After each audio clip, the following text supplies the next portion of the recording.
Money FM 89.3. Best of breakfast. Mind your business. Only on Money FM 89.3.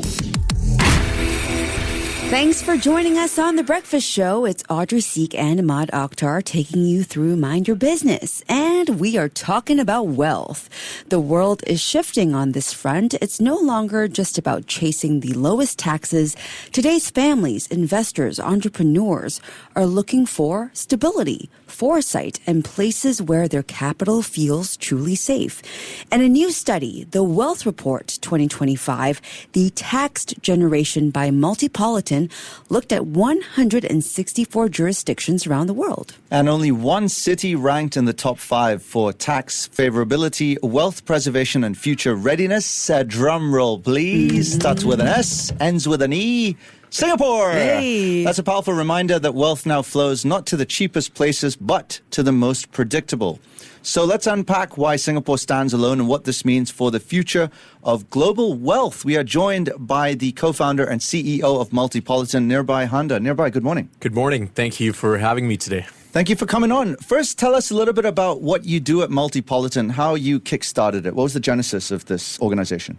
Yeah, so essentially my background is I worked for a business called Henley & Partners. I was their group head of business development. And, that business specialized in, helping governments design sovereign innovation tools that can bring in FDI, particularly programs like residence by investment programs. I was very young and I kind of reached a place where the only way I could have longevity to my career was to become an entrepreneur, right? Had a fairly accelerated progression and then decided to combine technology and immigration and build Multipolitan. So the business is co-founded by me and my co-founder. His name is Lee John Smith.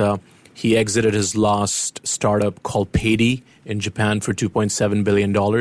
So he's a unicorn founder. And we're productizing how people move around the world. What does Multipolitan mean, actually?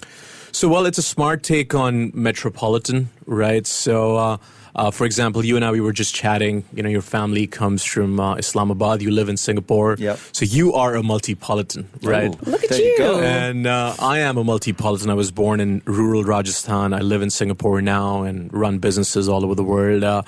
So it gives you the power. Audrey, from tomorrow, you don't call me Ahmad, you call me Mr. Multipolitan. I shall. Don't dare me. I will do it. Okay, so now the big spotlight nearby is Multipolitan's latest study, the Wealth Report 2025, called the Taxed Generation. So before we dive into the findings, tell us why it's called the Taxed Generation. Yeah, we feel that we are living in an era where wealth is not only created, but also defended. We've kind of seen that with what's happening in the West, particularly UK abolishing resident non-dom tax. France is speaking about Zoekman tax, which is a wealth tax. Netherlands is having conversations around exit tax as well. So as a result of that, for high net worth individuals and family offices, geography has become the ultimate wealth preservation strategy. So the old question was, what do you make? But the new question is becoming, what do you keep? And that's why the report is called the tax generation, and we feel that we are the tax generation living in these times. All right. So we know that Singapore was the only city worldwide to place in the top 5 for all 3 of your indices. First of all, is that a surprise at all? Because when you say the words wealth report, Singapore being in the top few, it's not that surprising, but let's dive a little bit deeper into that. Tell us about the 3 lenses that you guys used and why you think Singapore came up on top. Yeah, absolutely. So I think we asked 3 questions. Where is currently capital safest from rising tax pressure? Number 1. The number 2 question was, which cities have preserved wealth through a decade of disruption, last 10 years. And the final question was, what it's going to take to create longevity and legacy around your wealth in the future, right? And we used 3 indices to answer that question. The first is the Tax-Friendly Cities Index. So this is not rating countries on the basis of low headline tax. What it does is we obviously look at different types of taxes, from your corporate tax to your property tax to your wealth tax. And then we look at things like double taxation agreements. So what that means is, as an investor, you're not taxed twice. The more number of treaties you have, the better placed you are as a country. Right. And the final indicator that we looked at is all of this means very little if you don't have stable governance, right? So combining these three factors, we come up with the tax-friendly cities index. Singapore does not have low headline tax. There are places in the world with much lower headline tax, but what Singapore offers is that fiscal intelligence and prudence that investors are looking for. And as you said, that predictability that investors are seeking in times like these. Yeah. So how did other cities fare in this wealth report? Were they lagging far behind Singapore? What were they lacking, if at all? So, the three indices are starkly different from each other. So the rankings are also very different. So on the tax-friendly cities index, Abu Dhabi was ranked number 1. Dubai was ranked number 2. Singapore was ranked number 3. Very interesting. There's 7 cities amongst top 20 in the Middle East. What that means is, Middle East is becoming an epicenter for wealth preservation. And it's not just low headline tax. If you look at places like ADGM, Abu Dhabi Global Markets, DIFC, they have indeed become very visible in the international asset management space because of the regulatory clarity they provide, right? So while Abu Dhabi and UAE, Dubai, they have low headline tax, they also have stable governance now, which they really worked on the last 10, 15 years.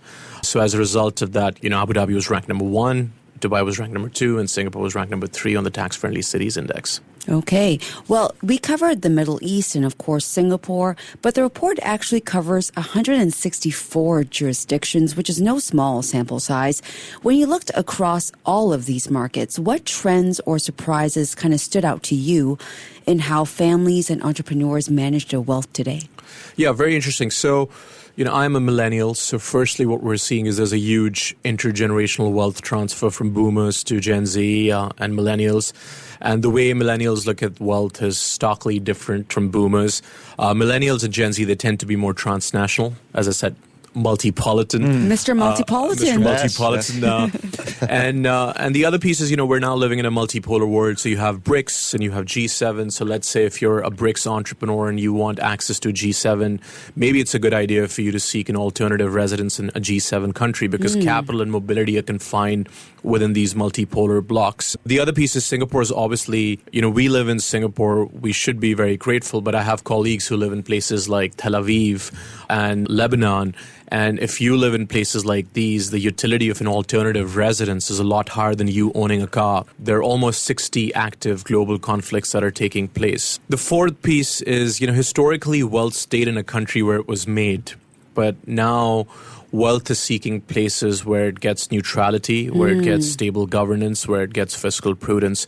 And that's where Singapore has become really the epicenter for the conversation around wealth preservation.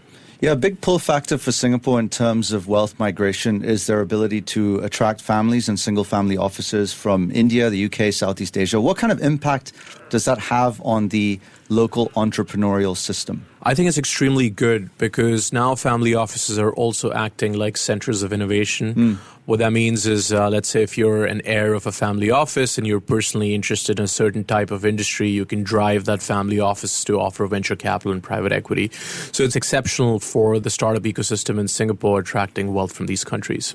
But of course, with this kind of wealth migration, there are concerns about widening inequality here, right? So how should, the socially conscious entrepreneurs, the family businesses, balance their drive for growth with contributing positive to society? Yeah, I think I would like to answer that question in 2 parts. Why are we seeing wealth migration out of the West right now? Particularly if we're looking at a lot of families in the UK are moving to UAE. They want to move to Singapore, but Singapore is essentially more catered to ultra high net worth individuals, whereas Dubai is a little bit more accessible for people in the affluent segment because, their ability to take many people in because of, it's a large state and they plan to increase their population drastically.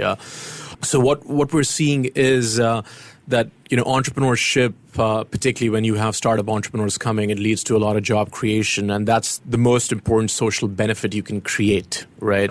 What entrepreneurs can do personally is, ESOPs, they are a big a tool for creating wealth. for your employees, so entrepreneurs can consider offering ESOPs in their business. So it's not just them who are making wealth on an exit, it's their entire team.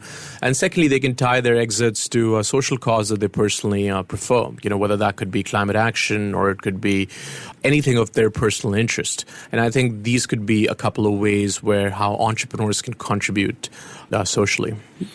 Singapore is also not immune to geopolitical volatility. It's a small country still heavily dependent on global partners for trade and other things. So things like tariffs, regulatory changes may hinder entrepreneurs in terms of their decision to move wealth here.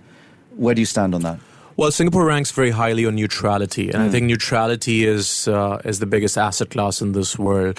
So if there's one place they're able to really take a bet on, it has to be Singapore out of all the other places around the world. So, it's a relative comparison with these things, and I think Singapore is very well placed. All right. So I believe that this is your third wealth report by Multipolitan. Do you remember how Singapore fared in last year's wealth report? Is there a big shift in any of the different countries? Do you see like a huge drop or a huge rise for certain places? I think Singapore did really well. The last report was called The Futures on Chain, and it really spoke about, integrating blockchain, looking at blockchain as a technology to incorporate in civic infrastructure, what Estonia is doing. And Singapore has become really the epicenter for a lot of digital asset businesses when it comes to regulation, when it comes to providing them guidance in terms of what they need to do. So Singapore did really well in our previous wealth report as well. Where Singapore did exceptionally well is we at Multipolitan believe tax is just one part of the equation, right? Yeah. Investors are seeking predictability over the next 5 to 10 year window. But what are investors looking for when it comes to the 15 to 20-year window? And I think what they're looking for is cities that are focused on climate action. That's cities that are digitally ready and the cities that are politically stable, right? And I think Singapore did really well on our Smart and Sustainable Cities Index because of that.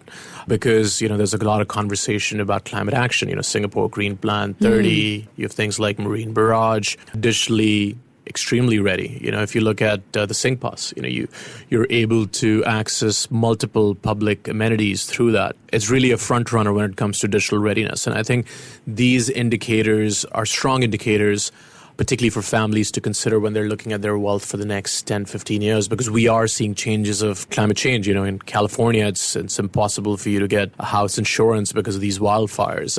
So I think that's where Singapore did really, really well, which is a Smart and Sustainable Cities Index. So the bottom line is combining fiscal intelligence with climate action, with neutrality is where eventually the wealth is going to go.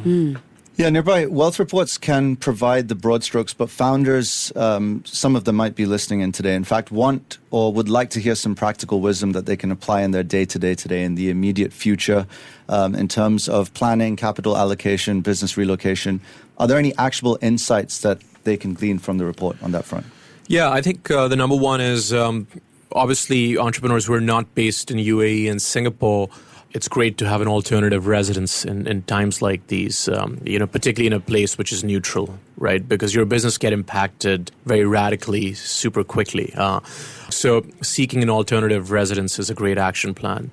A second piece is you want to grow your startups in a fiscally competitive, still fiscally intelligent jurisdictions. So getting access to places like Abu Dhabi, Dubai, and Singapore can be a big positive. The third piece is you want to be part of a place where you can overcome talent shortages. And, lots changing in the last 3 to 5 years. We're seeing tremendous interest around AI and businesses coming into that space. So being part of a country where they allow you to bring specialized talent can be a great weapon for entrepreneurship. And Singapore does that extremely well. And so does UAE. So I would say these are 3 key practical tips that founders can look at. And obviously, you have a great venture capital ecosystem here. The government provides a lot of supports to startups in Singapore. Our business is proudly Singapore headquartered for the same reason. So looking at a place where there is conducive startup ecosystem is again, very important. And Singapore does that very well. All right. The Wealth Report 2025, a reminder that wealth today follows foresight and not just incentives. And Singapore's unique position shows how trust and stability and readiness for the future infrastructure are becoming the true currencies of prosperity. Thank you so much for joining us, Nirbhay. Thank you so much for having me. A pleasure. Yeah, just to end off from one Multipolitan to another, it's been a pleasure. Thank you so much. That was Nirbhay Handa, CEO of Multipolitan. Stay with Money FM 89.3. To listen to more great interviews, download our podcasts at audio.sg or download the audio app. That's AWEDIO, audio at the App Store and Google Play.